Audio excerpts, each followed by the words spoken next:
Digestive glands podcast. The digestive glands associated with the alimentary canal include salivary glands, liver and pancreas. मतलब ऊपर हमने देखा था कि जो ह्यूमन का डाइजेस्टिव सिस्टम होता है वो दो चीज़ों से बना होता है. कौन कौन सी? एक एलिमेंट्री कैनाल और एक उसकी एसोसिएटेड ग्लैंड्स. एलिमेंट्री कैनाल हम इससे प्रीवियस वाले पॉडकास्ट में देख चुके हैं. तो अब हम पढ़ रहे हैं उसकी एसोसिएटेड ग्लैंड्स मतलब डाइजेस्टिव ग्लैंड्स के बारे में. वो कौन कौन सी होती हैं? सलाइवरी ग्लैंड्स, ठीक है, लिवर एंड पैनक्रियाज. और हमारी एक समरी में एक और दी है दैट इज गॉल ब्लैडर. तो ये चार को आपको ध्यान रखना है: salivary gland, liver, pancreas and gall bladder. ठीक है. Saliva is mainly produced by three pairs of salivary glands: the parotid, that is cheek, submaxillary submandibular present lower jaw, and sublinguals present below the tongue. तो जो हमारा saliva है वो हमारा produce कौन करता है? वो प्रोड्यूस करते हैं सलाइवरी ग्लैंड्स. ठीक है. अब सलाइवरी ग्लैंड्स हमारी कितने पेयर्स होते हैं? 3 पेयर्स. मतलब अगर आपसे क्वेश्चन आएगा how many salivary glands are present in a body, तो आप क्या आंसर दोगे? 6, क्योंकि 3 पेयर्स हैं. ठीक है. कौन कौन सी होती हैं? 2 पैरोटिड ग्लैंड्स होती हैं. पैरोटिड ग्लैंड आपकी चीक में प्रेजेंट होती हैं.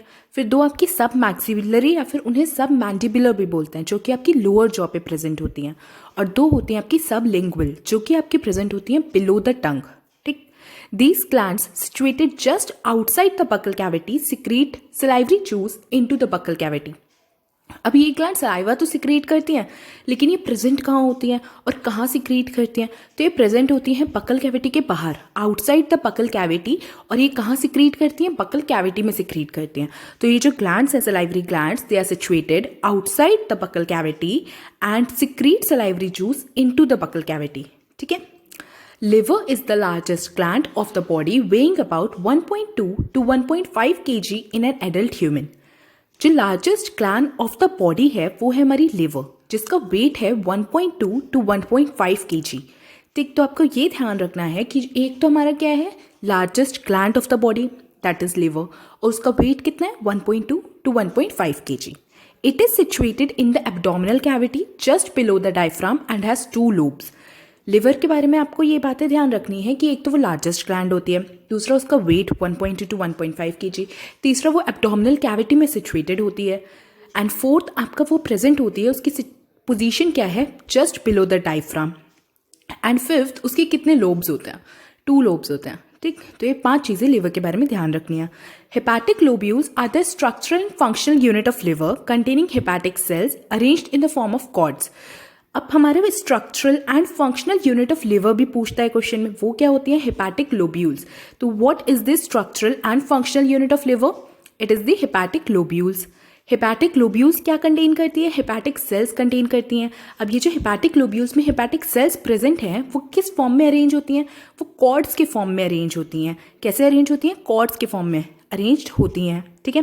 तो हेपाटिक लोब्यूल्स में प्रेजेंट है hepatic cells. Hepatic cells arranged होती हैं कॉर्ड्स के फॉर्म में. और structure and functional unit of liver क्या है? Hepatic lobules. Each lobule is covered by a thin connective tissue sheath called the Glissen's capsule.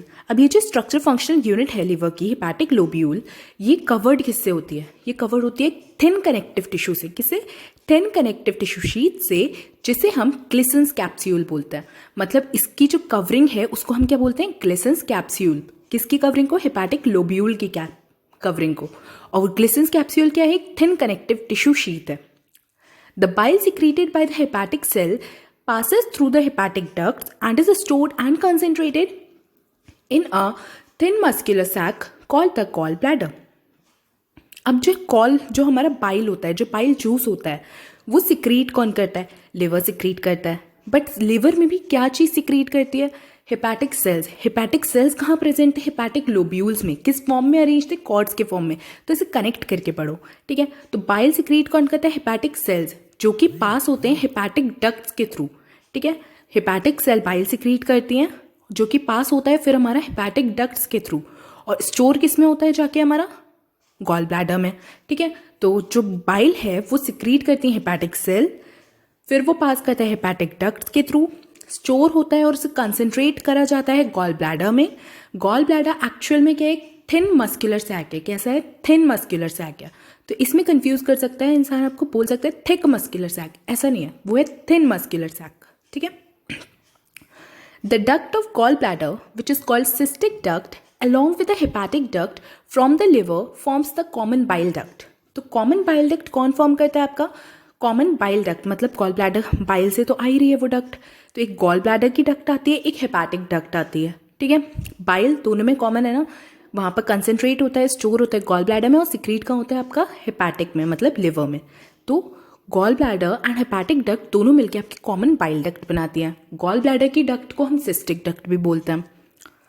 The bile duct and the pancreatic duct open together into the duodenum as the common hepatopancreatic duct, which is guarded by a sphincter called sphincter of Oddi. इसके बाद जो हमारी common bile duct थी वो pancreatic duct के साथ मिलके open होती है हमारी ड्यूडेनम में जाके। तो ड्यूडेनम में कौन सी डक्ट ओपन होती है? हमारी bile duct and pancreatic duct. अब ये दोनों मिलके बनाती है हेपाटो पेनक्रियाटिक डक्ट। क्या बनाती है? हेपाटो पेनक्रियाटिक डक्ट, ठीक है। हेपाटो आ गया आपका बाइल से, ठीक है, एंड पेनक्रियाटिक आ गया आपका पेनक्रियास से। तो bile duct and pancreatic duct common hepatopancreatic duct बनाती हैं जो कि आपकी ड्यूडेनम में जाके ओपन होती हैं।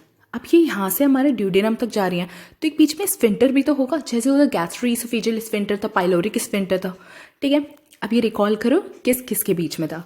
ये थर्ड स्फिंटर आ गया, स्फिंटर ऑफ ऑडी, जो कि प्रेजेंट होता है आपका जब आपकी जो हेपाटोपेनक्रियाटिक डक्ट है वो आपकी ड्यूडेनम में जाके खुलती है। तो ये स्फिंटर से गार्ड करता है। क्या नाम है इस स्फिंटर का? Sphincter of Oddi. The pancreas is compound that is both exocrine and endocrine, elongated organ situated between the limbs of the C-shaped duodenum. अब हम पेनक्रियास के बारे में बात करते हैं। ऊपर हमने लीवर के बारे में बात कर ली। लीवर का वेट बताओ, एक बार रिकॉल करो, कितना था? 1.2 to 1.5 kg। Very good.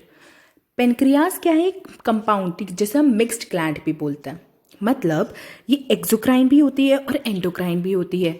Endocrine मतलब डक्टलेस और एक्सोक्राइन मतलब जिसके अंदर डक्ट्स होती हैं, ठीक है। मतलब ये हार्मोन भी प्रोड्यूस करती है और कुछ हमारे जूसेस भी प्रोड्यूस करती है, एंजाइम्स भी प्रोड्यूस करती है, ठीक है।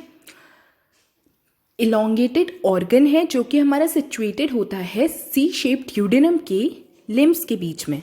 मतलब इसमें 3 पॉइंट ध्यान रखने हैं। एक तो पेनक्रियास आपकी कंपाउंड और मिक्स्ड ग्लैंड है, दूसरा ये एक इलोंगेटेड ऑर्गन है, थर्ड ये कहाँ सिचुएटेड होता है? Between the limbs of the C shape duodenum. Duodenum के ऊपर शेप आपको याद करवाई थी, क्या थी? सी शेप्ड ड्यूडेनम था, सी शेप था, और स्टमक का शेप क्या था? जे शेप था, ठीक है। Exocrine portion secrete an alkaline pancreatic juice containing enzymes and the endocrine portion secrete hormones that is insulin and glucagon.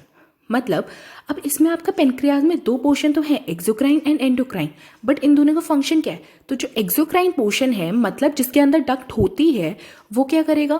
आपका जूस सिक्रीट करेगा। कौन सा जूस? ऑब्वियसली पेनक्रियाज है तो पेनक्रियाटिक जूस सिक्रीट करेगा जिसके अंदर आपके एंजाइम्स होते हैं। अच्छा, कौन सा जूस सिक्रीट करेगा? एसिडिक या अल्कलाइन? तो पेनक्रियाज जो है वो आपका अल्कलाइन पेनक्रियाटिक जूस सिक्रीट करता है। पेनक्रियाटिक जूस कैसा होता है? अल्कलाइन इन नेचर, मतलब बेसिक इन नेचर होता है। अब आपका एंडोक्राइन पोर्शन आता है। एंडोक्राइन पोर्शन मतलब डक्टलेस जो पोर्शंस होते हैं वो डक्टलेस जो ग्लैंड्स होती हैं वो क्या सिक्रीट करती हैं? मेनली हार्मोन सिक्रीट करते हैं।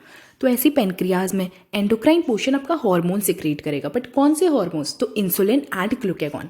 तो ये ध्यान रखना कि इंसुलिन एंड ग्लूकागॉन जो हार्मोन है वो आपके एंडोक्राइन पोर्शन से आते हैं पेनक्रियाज के, ठीक है। Okay, thank you, bye.